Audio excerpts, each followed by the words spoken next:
Hello दोस्तों, स्वागत है आपका एक और नए क्लास में। ये वीडियो एक बार हम बना चुके हैं, माइक भैया दिक्कत कर गया और पूरी आधे घंटे की वीडियो खराब हो गई, लेकिन कोई दिक्कत नहीं है, दोबारा से बनाते हैं। फोर्थ सेमेस्टर जूलॉजी में अगर आपका पेपर ऑब्जेक्टिव है तो ये दूसरी यूनिट का पूरा वन शॉट है जिसमें हम 100-150 ऑब्जेक्टिव क्वेश्चंस की बात करेंगे। और भैया इसकी डिस्क्रिप्टिव वीडियो हम बना चुके हैं, हम बार बार कह रहे हैं अगर पेपर ऑब्जेक्टिव है तो जिम्मेदारी और ज्यादा है। डिस्क्रिप्टिव वीडियो अगर आपने देख ली तो उसके बाद इस वीडियो में भैया सिर्फ रिवीजन करने को रह जाएगा और बहुत आराम से आप सारे विकल्प कर पाओगे भाई। ठीक है, तो कितने लोगों ने वीडियो देखी है डिस्क्रिप्टिव वाली भी कमेंट करना। और चलिए दोबारा से शुरू करते हैं भाई और इस पूरी वीडियो को बनाते हैं भैया। दूसरी यूनिट भी कंप्लीट हो जाएगी, केवल 8 ही यूनिट है, यानी 2, 4, 5, 6 वीडियो पढ़ने के बाद सिलेबस आपका कंप्लीट हो जाएगा। तो चलिए शुरू करते हैं। पहला क्वेश्चन मेरे भाई देखो, अच्छा पहली यूनिट थी जेनेटिक जीन मैनिपुलेशन यानी जेनेटिक इंजीनियरिंग, और जो दूसरी यूनिट है वो उसके एप्लीकेशन है भाई। तो इसमें हम लोग कुछ बेसिक जेनेटिक इंजीनियरिंग के क्वेश्चंस तो उठाएंगे ही, उसके अलावा उसके एप्लीकेशंस की बात करेंगे भाई। जिन लोगों ने वीडियो डिस्क्रिप्टिव देखी है, हम बार बार कह रहे हैं आपको लगभग सारे क्वेश्चंस आते होंगे। फटाफट से शुरू करते हैं। पहला क्वेश्चन क्या है भाई, जेनेटिक इंजीनियरिंग किस फील्ड से जुड़ी हुई है? तो हम लोग भैया 11 से पढ़ते चले आ रहे हैं, जैव प्रौद्योगिकी यानी बायोटेक्नोलॉजी, जो नए जमाने की टेक्नोलॉजी आई हुई है जिससे हम लोग जीन से खिलवाड़ कर सकते हैं, डीएनए से खिलवाड़ कर सकते हैं। भैया सरल भाषा में जो जीन का ग्रुप है उसी को तो डीएनए बोलना है ना। यानी ओवरऑल बात करें तो जेनेटिक इंजीनियरिंग किस फील्ड से जुड़ी हुई है? तो बायोटेक्नोलॉजी से जुड़ी हुई है। रिकॉम्बिनेंट डीएनए टेक्नोलॉजी किस मॉलिक्यूल से संबंधित है? तो आपको पता होना चाहिए भैया डीएनए से संबंधित है। क्यों? क्योंकि नाम ही है रिकॉम्बिनेंट डीएनए। हम आपको बता चुके हैं कि भैया एक डीएनए होता है, उसे हम लोग काटते हैं, अलग करते हैं, एक कोई बढ़िया डीएनए ढूंढते हैं, बढ़िया जीन ढूंढते हैं, उसे लाते हैं, वेक्टर की मदद से लाके इसमें इंसर्ट कर देते हैं और नए तरीके का डीएनए प्रोड्यूस करते हैं जिसे हम लोग रिकॉम्बिनेंट डीएनए कहते हैं भाई। फॉरेन जीन जिस सेल में डाला जाता है उसे क्या कहते हैं भैया? तो एक होस्ट सेल होगा भैया, जो मेजबानी कर रहा है, जहां से हम लेके आके कोई चीज इसे दे रहे हैं तो उसे हम लोग क्या कहते हैं? मेजबान कहते हैं। तो उस सेल को हम लोग होस्ट सेल कहेंगे भाई। ठीक है, डीएनए को काटने वाले एंजाइम क्या कहलाते हैं? रिस्ट्रिक्शन एंजाइम, बता चुके हैं आपको। जोड़ने वाले एंजाइम लाइगेज एंजाइम कहलाते हैं। जीन ट्रांसफर के लिए जो वेक्टर हम लोग यूज करते थे ये भी पढ़ाया है डिस्क्रिप्टिव में। सबसे कॉमन वेक्टर कौन सा होता है? तो प्लाज्मिड वेक्टर सबसे कॉमन वेक्टर होता है। रिकॉम्बिनेंट डीएनए टेक्नोलॉजी के पायनियर, यानी ओवरऑल पायनियर का मतलब था अन्वेषक, शुरुआत करने वाले कौन थे भाई? तो ये कोहेन थे जिन्होंने रिकॉम्बिनेंट डीएनए टेक्नोलॉजी के बारे में शुरुआत की भाई। ठीक, फिर क्वेश्चन है डीएनए का मोनोमर क्या है? मोनोमर समझते हो भाई क्या होता है? जिससे मिलकर बना होता है।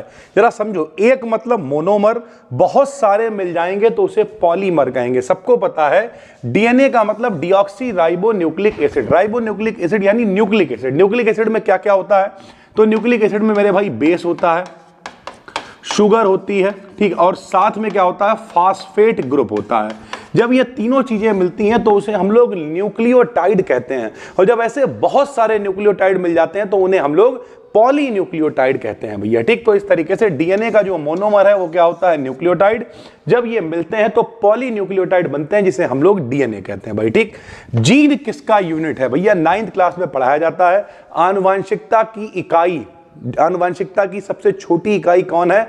तो वो जीन है। माता पिता के जीन्स ही बच्चों में पहुंचते हैं, जिनकी वजह से अगर पिताजी लंबे हैं तो बच्चा कह रहा लंबा हो जाएगा, पिताजी गोरे हैं तो बच्चा गोरा, क्योंकि वो जीन्स पहुंचे हुए हैं। तो हेरिडिटी का मतलब आनुवंशिकता की जो बेसिक यूनिट है वो जीन्स है भाई। ठीक, डीएनए का डबल हेलिक्स मॉडल किसने दिया था? 9th से पढ़ते चले आ रहे हैं। वॉटसन और क्रिक ने डीएनए का मॉडल प्रस्तुत किया था। जेनेटिक इंफॉर्मेशन कहां रहती है? तो सबको पता है, लोग कहते हैं अपने पिताजी को अगर पता करना है ये तुम्हारे पिताजी हैं कि नहीं तो डीएनए टेस्ट करा लो। तो डीएनए के अंदर हमारी जेनेटिक इंफॉर्मेशन स्टोर्ड रहती है। जेनेटिक इंजीनियरिंग का दूसरा नाम क्या है? तो दूसरा नाम मेरे भाई आरडीएनए भी बोल देते हैं हम लोग। क्यों बोल देते हैं? क्योंकि आर फॉर रिकॉम्बिनेंट डीएनए, यानी जिसमें डीएनए से छेड़छाड़ हो जाए, अच्छी जीन लाके उसमें हम लोग इंक्लूड कर दें, अच्छा डीएनए बनाए, उसे हम लोग जेनेटिक इंजीनियरिंग कहते हैं। डीएनए क्लोनिंग किस टेक्नोलॉजी से पॉसिबल है? क्लोनिंग का मतलब क्या होता है हमने आपको समझा रखा है, डिटेल में बता रखा। क्लोनिंग का मतलब उसके जैसा रेप्लिका, उसके जैसी कॉपी बना देना। हमने आपको शक्तिमान का उदाहरण भी दिया था। तो भैया रिकॉम्बिनेंट टेक्नोलॉजी से ही आप डीएनए की और बहुत सारी कॉपीज क्लोनिंग बना सकते हो। यह भी बताया था प्लाज्मिड कहां पाया जाता है, तो भैया प्लाज्मिड एक्चुअल में बैक्टीरिया ही होता है। बैक्टीरिया का डीएनए प्लाज्मिड होता है मेरे भाई, तो ये बैक्टीरिया में पाया जाता है। वेक्टर का मेन फंक्शन क्या होता है? वेक्टर मतलब संवाहक, ले जाने वाला। तो ये क्या करता है भैया? जो इच्छित जीन होता है उसे लेके आता है, यानी ये ट्रांसफर करने का काम करता है। तो इसका मेन फंक्शन ट्रांसफर होता है। लाइगेस किस प्रकार का एंजाइम है? तो लाइगेस मतलब क्या? जहां लाइगेस शब्द आ जाए, ये बहुत इंपॉर्टेंट है, जोड़ने का काम करता है, ज्वाइनिंग का काम करता है। रिस्ट्रिक्शन एंजाइम डीएनए को कहां काटते हैं? तो हमने आपको बताया था स्पेसिफिक साइट्स पे काटते हैं, और इस तरीके से काटते हैं कि दोनों डीएनए आपस में आकर जुड़ पाए मेरे भाई। ठीक, डीएनए क्लोनिंग किसका रेप्लिकेशन है? वो सॉरी, जीन क्लोनिंग। तो सीधी सी बात है, क्लोनिंग मतलब जीन की और कॉपी बनाना। तो किसका रेप्लिकेशन होगा? जीन का रेप्लिकेशन होगा, जीन की और कॉपीज बनेगी। रिकॉम्बिनेंट डीएनए किसका कॉम्बिनेशन है? तो अभी हमने आपको बताया भैया जीन से जो मतलब एक जीन ये है, एक दूसरा जीन कहीं किसी का लेके आ रहे हैं, मिला रहे हैं, बना रहे हैं, नया डीएनए डेवलप कर रहे हैं। तो रिकॉम्बिनेंट डीएनए किसका कॉम्बिनेशन है? जीन्स का कॉम्बिनेशन है। जेनेटिक इंजीनियरिंग किस लेवल पे काम करती है? तो मॉलिक्यूलर लेवल पर, अणुओं को जोड़ना, काटना, ठीक है, ये सारे काम करना, ये मॉलिक्यूलर लेवल पर जेनेटिक इंजीनियरिंग काम करती है। डीएनए रेप्लिकेशन कहां होता है? तो न्यूक्लियस में होगा, उसके नाभिक में होगा, सीधी सी बात है। आरएनए सिंथेसिस किस प्रोसेस में होती है? ये भी हमने आपको बताया था कि भैया आरएनए का बनना, बल्कि कहते हैं डीएनए से आरएनए का बनना क्या कहलाता था? ट्रांसक्रिप्शन कहलाता था। और अगर उल्टा बनाते थे हम लोग आरएनए से डीएनए, तो उसे रिवर्स ट्रांसक्रिप्टेज प्रोसेस हम लोग कहा करते थे भाई। ठीक है। प्रोटीन सिंथेसिस किस प्रोसेस से होता है? तो प्रोटीन के निर्माण को हम लोग ट्रांसलेशन कहते हैं। जीन एक्सप्रेशन किस मॉलिक्यूल से रिलेटेड है? जीन को व्यक्त करना भी प्रोटीन से ही रिलेटेड है मेरे भाई। ठीक है। उसके अलावा जेनेटिक इंजीनियरिंग का आधार क्या है? तो डीएनए है। डीएनए को ही हम लोग रिकंबाइन कर रहे हैं, रिकॉम्बिनेंट डीएनए बना रहे हैं, तो इसका आधार ही डीएनए है। रिकॉम्बिनेंट ऑर्गेनिज्म किसे कहते हैं? तो रिकंबाइन का मतलब क्या? कुछ अच्छा कर देना, कुछ मॉडिफाई कर देना। तो जो मॉडिफाइड ऑर्गेनिज्म होता है उसे ही हम लोग रिकॉम्बिनेंट ऑर्गेनिज्म कहते हैं भाई। ठीक। होस्ट ऑर्गेनिज्म कौन होता है? जो एक्सप्रेस कर रहा है कि भैया हम घिनौने हैं, हमें रिप्लेस करो, हमारे अंदर ये दिक्कत है। तो जो एक्सप्रेशन दिखा रहा है उसे ही हम लोग होस्ट ऑर्गेनिज्म कहते हैं। जेनेटिक मॉडिफिकेशन में क्या बदल जाता है? तो जेनेटिक मॉडिफिकेशन में जीन बदलेगा, जीन का पूरा स्ट्रक्चर बदलेगा, यानी पूरे का पूरा जीनोम स्ट्रक्चर चेंज हो जाता है भाई। डीएनए फ्रेगमेंट्स को जोड़ने की प्रक्रिया क्या कहलाती है? लाइगेशन कहलाती है। काटने की प्रक्रिया रेस्ट्रिक्शन कहलाती है। क्लोनिंग किसका प्रोडक्शन? क्लोनिंग का मतलब उसके जैसी और मल्टीपल कॉपीज बनाना, तो कॉपीज के प्रोडक्शन को क्लोनिंग कहते हैं। रिकॉम्बिनेंट डीएनए टेक्नोलॉजी किस सेंचुरी में डेवलप हुई? तो 20वीं सेंचुरी में इस रिकॉम्बिनेंट डीएनए टेक्नोलॉजी का निर्माण हुआ, सरल भाषा में शुरुआत हुई। जेनेटिक इंजीनियरिंग का मेन लक्ष्य क्या है? तो भैया जीन्स को इंप्रूव करना, उनकी जो क्षमता है उसे बढ़ाना, तो इंप्रूवमेंट इसका मेन लक्ष्य होता है भाई। ठीक। डीएनए को जो जीन है उस इंसर्ट करने के प्रोसेस को क्या कहते हैं? तो उसे हम लोग ट्रांसफॉर्मेशन कहते हैं। कि जीन आप ले तो आए, वेक्टर ले तो आया, लेकिन अब उसे इंसर्ट कराना है। इंसर्ट कराने के लिए हमने आपको बहुत सारी, भैया हम बार बार कह रहे हैं डिस्क्रिप्टिव वीडियो बहुत बड़ी नहीं है यार, 15-20 मिनट की एक वीडियो है, तो 8 यूनिट है, मतलब मुश्किल से 3-4 घंटे का कंटेंट होगा। उसे देख लो, ये सारे जो हम ऑब्जेक्टिव दे रहे हैं ये देख लो, देखो मजा। फिर यानी ओवरऑल बात कर, जिन्होंने कोर्स में भी ले रखा, अभी देखना हम उसमें कितनी आपको एक्स्ट्रा पीडीएफ वगैरह देंगे। तो घबराओ नहीं, पेपर आपके देखो, अगर आप एमजेपीआरयू से हो तो पेपर आपके अप्रैल बल्कि मई में होंगे, आप देख लेना। और भी कोई यूनिवर्सिटी है पेपर में स्कीम वगैरह आ रही है, कमेंट करो ताकि हम आपकी और ज्यादा से ज्यादा मदद कर सकें भाई। ठीक है। डीएनए का शेप तो सबको पता है, डीएनए कैसा होता है? अल्फा हेलिक्स स्ट्रक्चर होता है, इस तरीके से घुमा हुआ स्ट्रक्चर होता है, जिसमें एडेनिन, ग्वानिन, थायामीन, साइटोसिन, बीच में हाइड्रोजन बॉन्ड होते हैं, तो इसका हेलिक्स स्ट्रक्चर होता है, घुमा हुआ स्ट्रक्चर होता है। डीएनए किस टाइप का मॉलिक्यूल है? तो न्यूक्लिक टाइप का मॉलिक्यूल है, सबको पता है। न्यूक्लिक अम्ल में डीएनए डीऑक्सी राइबो न्यूक्लिक अम्ल, आरएनए राइबो न्यूक्लिक अम्ल, तो ये आपने पढ़ा हुआ है। जीन सीक्वेंस किससे बना होता? तो base, adenine, guanine, thymine, cytosine, uracil, ये जो बेसेस हैं इनका जो सीक्वेंस होता है उसे ही हम जीन सीक्वेंस बोल देते हैं। डीएनए में बेस कितने होते हैं? 4 होते हैं, एडेनिन, ग्वानिन, थायामीन, साइटोसिन, तो 4 बेस इसमें पाए जाते हैं। एडेनिन किससे बॉन्ड बनाता है? तो ये आपको पहले भी बता चुके हैं मेरे भाई। Adenine pairing, adenine hydrogen bond बनाता है थायामीन के साथ, और साइटोसिन यानी जो सी होता है ये बनाता है जी के साथ। मैं ऐसे कर सकते हो ATCG। ठीक है, इस तरीके से मेरे भाई बॉन्ड बनते हैं, बहुत इंपॉर्टेंट है ये, शायद केमिस्ट्री में भी काम में आ जाए तो आप पढ़ लेना भाई, ठीक। उसके अलावा जाहिर सी बात है इस यूनिट का नाम ही है एप्लीकेशंस। तो कौन कौन से एप्लीकेशंस हैं, मेडिकल एप्लीकेशन से कौन कौन से क्वेश्चंस बन सकते हैं, ये देखिए। सबसे पहले रिकॉम्बिनेंट इंसुलिन, हमने आपको बताया था, डिस्क्रिप्टिव वीडियो में बताया था कि इंसुलिन के निर्माण के लिए, बल्कि जो पहला मनुष्य के लिए हम लोगों ने इंसुलिन बनाया उसे ह्यूमेलिन बोला, ह्यूमन से बना हुआ है इसलिए ह्यूमेलिन बोला, यानी ओवरऑल बात करें तो रिकॉम्बिनेंट इंसुलिन किस बैक्टीरिया से प्रोड्यूस होता है, तो ये प्रोड्यूस होता है ई कोलाई से। जरा समझिए भैया कौन सा बैक्टीरिया है, रिकॉम्बिनेंट इंसुलिन किस बैक्टीरिया से प्रोड्यूस होता है, तो ये बैक्टीरिया है ई कोलाई। ई कोलाई से रिकॉम्बिनेंट इंसुलिन प्रोड्यूस होता है। डायबिटीज किसकी कमी से हो जाता है, तो डायबिटीज इंसुलिन की कमी से होता है। सबको पता होना चाहिए हमारी बॉडी में अग्न्याशय होता है, अग्न्याशय क्या करता है, इंसुलिन को निकालता है। जब अग्न्याशय सही से इंसुलिन को स्रावित नहीं करता है तब क्या होता है भैया, उसकी कमी से मधुमेह यानी डायबिटीज रोग हो जाता है भैया, ठीक। पहला रिकॉम्बिनेंट इंसुलिन कौन सा था, तो अभी आपको बताया मनुष्य से बना इसलिए इसे ह्यूमेलिन कहा गया।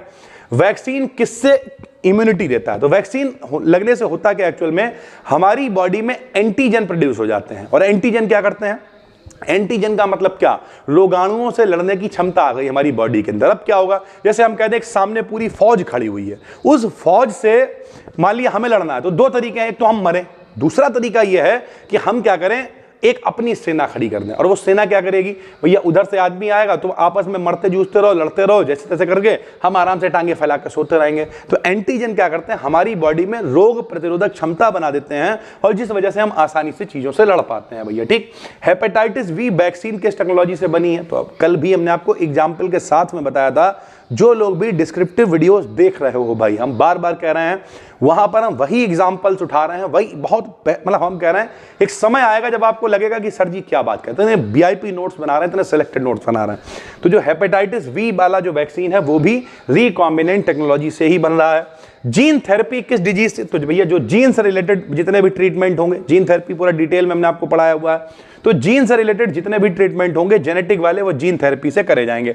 SCID किस सिस्टम की डिजीज है, तो हमने ये भी आपको इस बीमारी का ही एग्जाम्पल ले रखा है। SCID में क्या होता है, आई फॉर इम्यून, जो हमारी बॉडी की प्रतिरक्षा तंत्र है, जो इम्यून सिस्टम है वो गड़बड़ हो जाता है इस बीमारी में, तो इसे भी हम लोग जेनेटिक इंजीनियरिंग से ठीक कर सकते हैं भाई। फिर हमने आपको बताया था जीन थेरेपी दो तरीके की होती है, एक सोमैटिक होती है, एक जर्म लाइन होती है। जर्म लाइन वाली मनुष्यों के लिए अलाउ नहीं है, ये सब हमने आपको बताया था। तो जो सोमैटिक जीन थेरेपी होती है इसमें बॉडी सेल्स में होती है, और जो जर्म लाइन जीन थेरेपी होती है वो गेमेट सेल्स में होती है भाई, सीधी सी बात है, ठीक है। इंटरफेरॉन्स क्या होते हैं, तो एक तरीके के प्रोटीन्स ही होते हैं। ह्यूमन ग्रोथ हार्मोन्स, जो मनुष्य को ग्रोथ करने वाले हार्मोन्स हैं वो किससे बनते हैं, तो वो भी बनते हैं रिकॉम्बिनेंट टेक्नोलॉजी से। हीमोफीलिया हमने आपको बताया था, रक्त का थक्का, खून का जो खून जमने का सिस्टम है वो हीमोफीलिया में दिक्कत होने लगती है। तो क्लॉटिंग का रोल है पूरा। तो हीमोफीलिया किस प्रोसेस से संबंधित है, तो क्लॉटिंग से रिलेटेड, रक्त का थक्का नहीं जमता है सही से भाई, ठीक है। उसके अलावा हमने आपको बताया था थेराप्यूटिक प्रोटीन्स किससे प्रोड्यूस होते हैं, तो भैया ये जेनेटिक ही है, रियलिटी है, लेकिन ये गोट से प्रोड्यूस होते हैं, बकरियों से। कल हमने आपको जब वन शॉट पढ़ाया था तो हमने बताया था कि कुछ बकरियां होती हैं जिनमें पूरा प्रोसेस करा के, हालांकि ठीक है एथिकल नहीं है ये, हमने ये भी आपको बताया था कल वन शॉट में, एथिकल नहीं है किसी जीव के साथ में छेड़छाड़ करना, पौधे के साथ में छेड़छाड़ करना। लेकिन ओवरऑल भैया ये क्या है, जो किससे प्रोड्यूस होते हैं, तो ये जेनेटिक होते हैं और बकरियों में पाए जाते हैं, बकरियों से मिलता है भैया, ठीक है। अभी आगे आपको वो क्वेश्चन दिखेगा। नेचुरल इंसुलिन, ये भी हमने कल पहली लाइन शुरुआत ही यहीं से करी थी वन शॉट की, कि भैया जो सुअर होते थे, गाय होती थी, इनके पैनक्रियाज से हम लोग पहले इंसुलिन को लिया करते थे। तो जो नेचुरल इंसुलिन प्रोड्यूस होता है वो पैनक्रियाज में होता है भैया, ठीक, अग्न्याशय में होता है। अभी हमने आपको बताया अग्न्याशय का निर्माण कहाँ, अग्न्याशय किसका निर्माण करता है, अग्न्याशय निर्माण करता है इंसुलिन का। जब सही से नहीं कर पाता है तब फिर क्या होता है भैया, हम लोगों को और चीजों की जरूरत पड़ती है। रिकॉम्बिनेंट वैक्सीन किस डीएनए से बनते हैं, अभी बताया। जो वैक्सीन बनती है एंटीजन से बनती है, एंटीजन मतलब जो लड़ पाए, जो हमारी बीमारियां हैं उनसे लड़ पाए भाई, ठीक है। जेनेटिक डिजीज किससे होती है, तो म्यूटेशन जब हो जाता है उससे भैया, जीन में जब गड़बड़ी हो जाती है तो जेनेटिक डिजीजेस हो जाती हैं। रिकॉम्बिनेंट प्रोटीन किससे बनते हैं, माइक्रोब, सूक्ष्म जीव बहुत इंपॉर्टेंट है भाई। तो रिकॉम्बिनेंट जो प्रोटीन्स होते हैं माइक्रोब से बनते हैं। वैक्सीन क्या एक्टिवेट कर देता है, हमारा इम्यून सिस्टम। कोरोना वायरस हुआ, कोरोना की वैक्सीन लगी, उस कोरोना के रोगाणुओं से लड़ने के एंटीजन हमारे अंदर आ गए, बस इम्यून सिस्टम डेवलप हो गया। जेनेटिक मेडिसिन का मेन यूज क्या है, तो ट्रीटमेंट करना भाई, सीधी सी बात है। तो ये मेडिकल यूजेस हैं। फिर कुछ खेती बाड़ी में यूजेस, जिसमें हमने आपको बताया था कि ट्रांसजेनिक जो फसलें हैं, जीव हैं, ये बहुत इंपॉर्टेंट पार्ट है भाई। तो फॉरेन जीन वाले प्लांट जो बाहर से जीन लाके पौधों में हम लोग एक्टिवेट कर देते हैं, उन्हें हम लोग क्या कहते हैं? ट्रांसजेनिक पौधे कहते हैं। और ये ट्रांसजेनिक पौधे क्या होते हैं? जिसमें रोगाणुओं से लड़ने की क्षमता है, खरपतवार से लड़ने की क्षमता है, ये सब हमने कीड़ों से लड़ने की क्षमता है, ये हमने आपको बताया। तो उन्हें ट्रांसजेनिक पौधे हम लोग कहते हैं। बीटी कॉटन किससे रेजिस्टेंट है? तो बीटी कॉटन कीटों से कोई दिक्कत नहीं है, इसमें कीट वगैरह इसे खराब नहीं कर पाएंगे, इस तरीके का ये पौधा है। जो बीटी जीन है, ये किस बैक्टीरिया से? हमने कल भी आपको बताया था, बी फॉर बैसिलस होता है। तो बैसिलस बैक्टीरिया से बीटी जीन लिया गया है भाई, ठीक।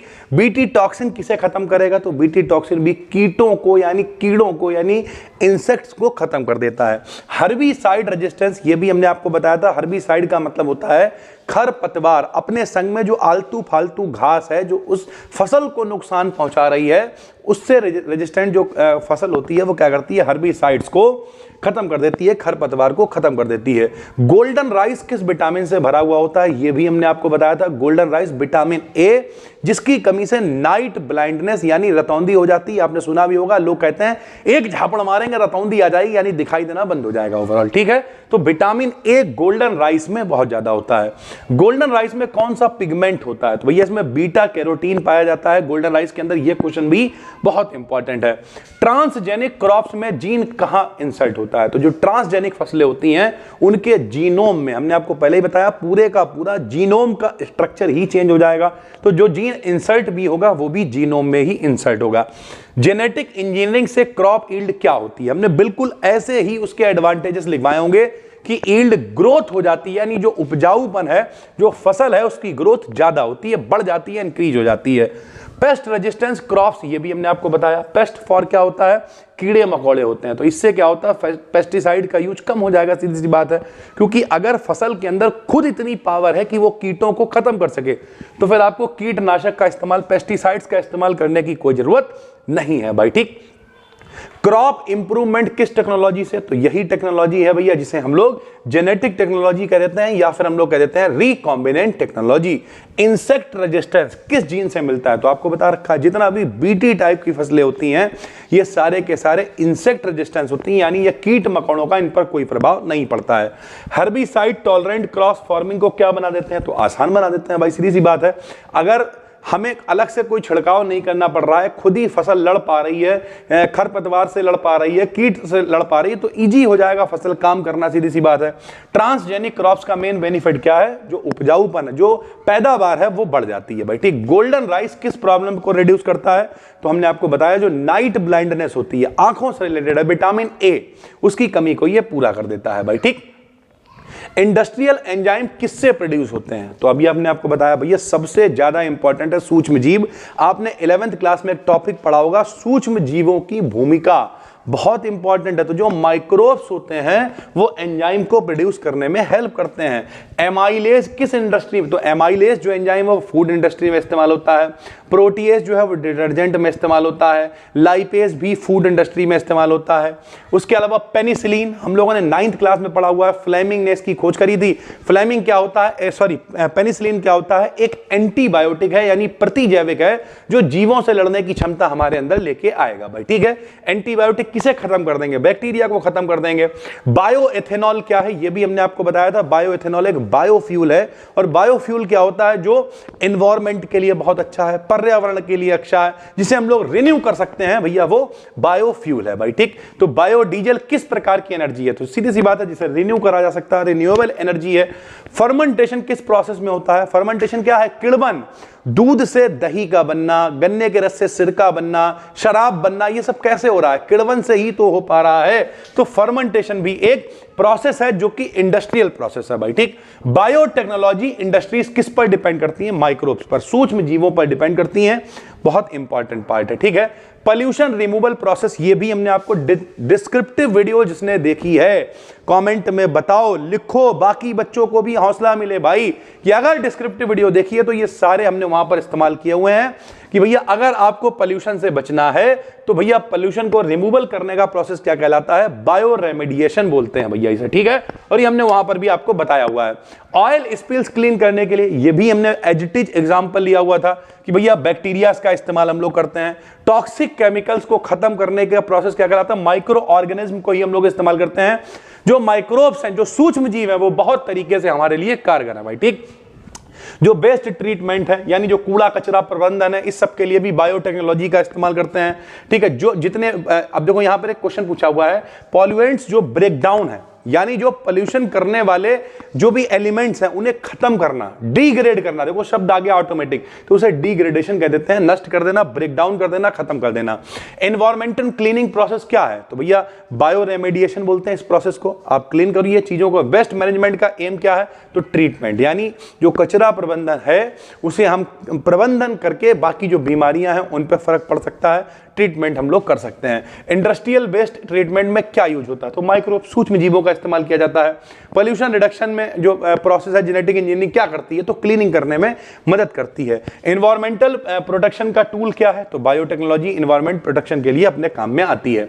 उसके अलावा फॉरेन जीन वाले एनिमल क्या कहलाते हैं, अभी प्लांट्स की बात करी थी, अब एनिमल की बात करिए। फॉरेन जीन वाले जो एनिमल होते हैं उन्हें भी हम लोग ट्रांसजेनिक ही बोलेंगे, यानी बाहर से जीन उनमें पड़ी हुई है, ट्रांसजेनिक बोलेंगे, और इनमें भी रोगों से लड़ने की क्षमता होगी भाई, ठीक है। रिसर्च में सबसे कॉमन ट्रांसजेनिक एनिमल कौन है, तो भैया चूहे का इस्तेमाल किया गया। ट्रांसजेनिक एनिमल का मेन यूज क्या होता है, उनके ऊपर रिसर्च करी जाती है, देखते हैं उनकी प्रोडक्टिविटी क्या है, रोगों से लड़ने की क्षमता क्या है। ट्रांसजेनिक एनिमल क्या प्रोड्यूस कर सकते हैं, प्रोटीन, और हमने आपको बताया था जो बकरियां होती हैं उनके दूध में प्रोटीन पाया जाता है। ये देखिए मेडिसिन प्रोड्यूसिंग एनिमल का एग्जांपल क्या है, तो वो गोट यानी बकरियां ही हैं भाई, ठीक है। मेडिसिन दो बार आ गया। जीन इंसर्ट करने जो एनिमल है वो क्या बन जाता है, तो जब उसमें जीन आप बाहर से डाल दोगे तो वो ट्रांसजेनिक हो जाएगा भाई, ठीक है। जेनेटिक इंजीनियरिंग किस फील्ड में यूज होती है, बायोटेक्नोलॉजी में।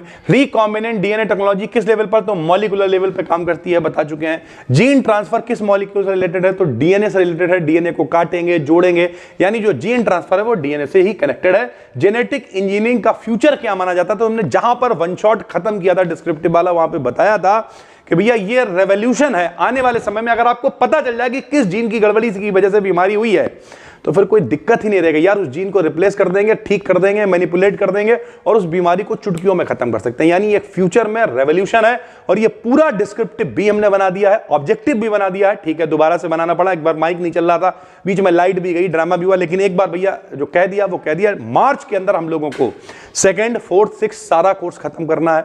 8 यूनिट है मेरे भाई, जिसमें से 2 हमने जूलॉजी की भी करा दी। कोशिश है मेरी कि भैया आपको कल तक 2 यूनिट कम से कम और करा दी, तो 4 यानी आधी जूलॉजी आपकी खत्म हो जाएगी। घबराना बिल्कुल नहीं, जूलॉजी, बॉटनी, फिजिक्स, केमिस्ट्री चारों 2nd की, 4th की, 6th की जो कहा है वो करके दिखाएंगे भैया।